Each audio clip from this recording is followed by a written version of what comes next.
এখানে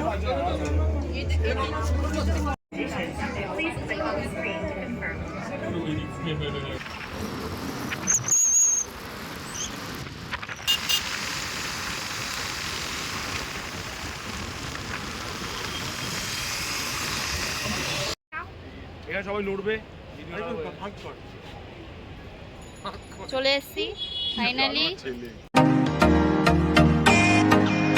বন্ধুরা, আমি মৈত্রী আর এক নতুন ব্লগে সকলকে স্বাগত জানাই। বন্ধুদের সাথে আগের দিন রাতে চায়ের থেকে আড্ডা দিতে দিতে ঠিক হয়ে গেল যে আমরা একটু যাব মাদারসাটে। তো সেই মতো বেরিয়ে পড়েছি। আমাদের সাথে আমার ভাইরাও যাচ্ছিল, আর ওদিক থেকে আমার বন্ধুরা মিট করবে। যেরকম কথা সেরকম কাজ, পরের দিন বেরিয়ে পড়েছি সকাল সকাল, দুপুরে গিয়ে লাঞ্চ করব বলে। দেখো আমরা অলরেডি চলে এসেছি। বলে না বাঙালি যে টাইম দেবো কখনোই আসতে পারবে না, আর সবাই তো একসঙ্গে কখনোই যেতে পারবো না। তো আমরা বেশ কিছুক্ষণ মানে মোটামুটি আধ ঘন্টা 1 ঘন্টা ওয়েট করার পরে সবাই একসাথে মিট করলাম। তো এবার সবাই মিলে বাইকে করে আমরা যাচ্ছিলাম কৃষ্ণনগরে। আর বরাবরই এই রাস্তাটা দিয়ে যেতে ভীষণই ভালো লাগে, কারণ রাস্তাগুলোই এত সুন্দর করে দিয়েছে এখন। আর সেদিন প্রচণ্ড গরম ছিল, আর যেহেতু মানে রাস্তাঘাটে কোনো গাছপালা নেই, তো মনে হচ্ছিলো গায়ে যেন লু বইছে, মানে এতটাই গরম লাগছিলো। আর এদিক থেকে একটু পেট্রোল পাম্প থেকে তেলও ভরিয়ে নিলাম। তোমায় তো আগেও বলেছি যে হবিবপুর পেট্রোল পাম্পটাই বেশ তেলটা ভালো দেয়, তো ওখান থেকে আমরা গেলে মানে এইদিকে গেলে আর কি তেলটা ভরায়। তো ভালো লাগে, কিন্তু এই গরমকালের দিনের বেলাটা আমার কোথাও যেতে ইচ্ছে করে না। কিন্তু খেকুড়ে বন্ধুগুলো হলে যা হয় আর কি, আর নাছরবাদা মানে যেতেই হবে, সেই কারণেই বেরিয়ে পড়া। আর আমার তো মাইগ্রেনের ভীষণ প্রবলেম, শুধু টেনশনে থাকে কখনোই মাথা যন্ত্রণা উঠে গেল। তোমরা তো জানো যাদের এই সমস্যাটা আছে, তোমাদের কার কার এরকম সমস্যা আছে অবশ্যই কমেন্ট করে জানিও। তো আমি বেশিরভাগই কিন্তু গরমকালে বেশিরভাগ সব জায়গাতেই মানে রাতের বেলা যাওয়ারই চেষ্টা করি।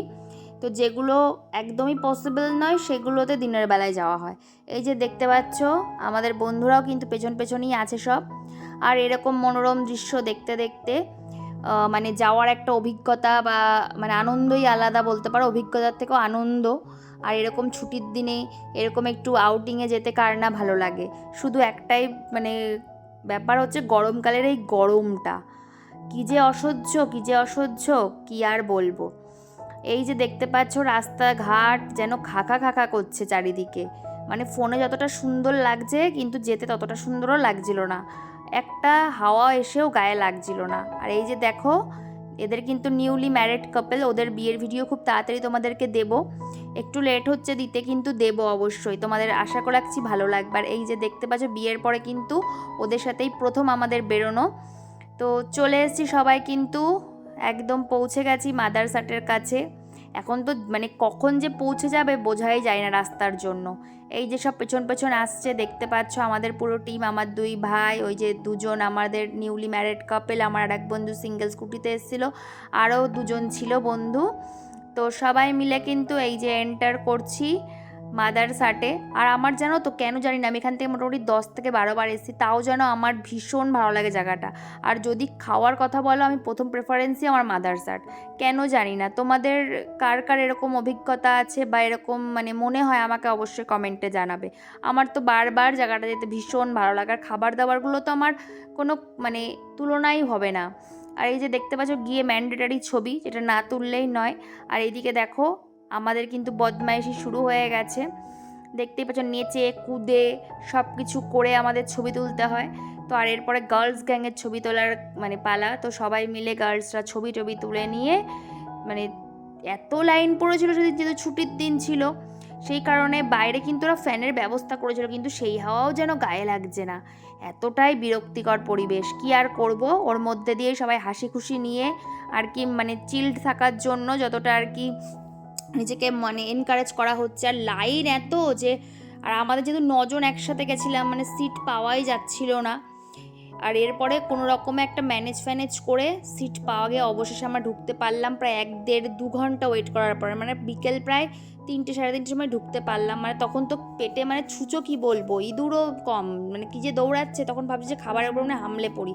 তো গিয়েই তো আর পাওয়া যাবে না, তারপরে অর্ডার করতে হলো, অর্ডার করে বসে পড়ে আর কি করব, ছবি টবি তুললাম, একটু ওয়াশরুম করলাম, মানে টাইমটা তো কাটাতে হবে। এদিকে পেটে তো মানে ডাক দিচ্ছে, ছুঁচো তো শুনছেই না। কিছু লোকজনের কি অবস্থা, অন্যের টেবিলের দিকে তাকিয়ে আছে। তো বুঝতেই পারছো যে কতটা বিকাল হয়ে গেছে। অবশেষে স্টার্টার এলো, কিন্তু ওই স্টার্টার খাওয়ার তো আর কোনো ইচ্ছাই নেই, মনে হচ্ছে কখন মেন কোর্স আসবে। এদিকে যে রোবট মশাই নিয়েও চলে এসছেন, আর বারবার কিন্তু আমার এগুলোকে দেখতে যেতে ভীষণ ভালো লাগে, সেইটাও কিন্তু একটা বড় কারণ বলতে পারো। আর এখানে সব কিছু তো মহিলারা সার্ভ করে, তোমরা তো জানোই, সেটা আমার ভীষণ ভালো লাগে। তো এরপরে কিন্তু সবার স্টার্টার খাওয়া শেষ, এবার চলে এসেছিলো কিন্তু মেন কোর্স।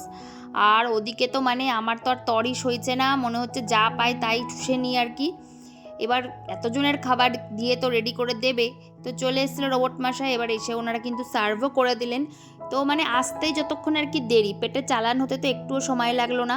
এই যে সবাই থালি নিয়ে নিয়েছে, অনেকে পোলাও, আমি নিয়েছিলাম চিংড়ির পোলাও আর চিকেন, আমি যেহেতু মাটন খাই না, ওরা মাটন নিয়েছিল সবাই। আর এরপরে কিন্তু এই সব খাওয়া দাওয়া করে নিয়ে লাস্ট পার্টে কিন্তু আমার ডেজার্ট না খেলে একদমই ভালো লাগে না। তো এবার কি একটা নতুন ডেজার্ট ট্রাই করেছিলাম, তোমরাও কিন্তু এই ডেজার্টটা ট্রাই করতে পারো। আর বরাবরই তো মাদ্রাসাটের খাবার আমার ভীষণ ভালো লাগে, সেটা তোমাদেরকেও বলেছি। আর যারা যারা গেছো অবশ্যই কমেন্টে জানিও তোমাদের কেমন লেগেছে। এরপরে একটা ছাঁচ নিয়ে নিয়েছিলাম, এটাও খেতে ভীষণ ভালো, তোমরা যদি কখনো যাও এটা ট্রাই করো। তো মানে গরমে বেশ ভালো লাগবে, আমার তো ভীষণ ভালো লাগে এই ছাঁচটা। এরপর আমি নতুন একটা আইটেম মানে ডেজার্টে ট্রাই করেছিলাম, সেটা ছিল হচ্ছে তোমার সেমই ছিল ওপরে, আর একটা আইসক্রিম। তো ভীষণ সুন্দর ছিল, অন্যরকম। তো খেয়ে দিয়ে জমিয়ে একটা ভালো আউটিং করে বাড়ি ফেরার পথে এবার তো সন্ধ্যা হয়ে গেছে অলরেডি, দেখতে পাচ্ছ লাঞ্চ করতে অনেকটা লেট হয়ে গেছিলো। তো আজকের ব্লগটা এখানেই শেষ করছি, খুব তাড়াতাড়ি চলে আসি পরের ব্লগ নিয়ে, বাই।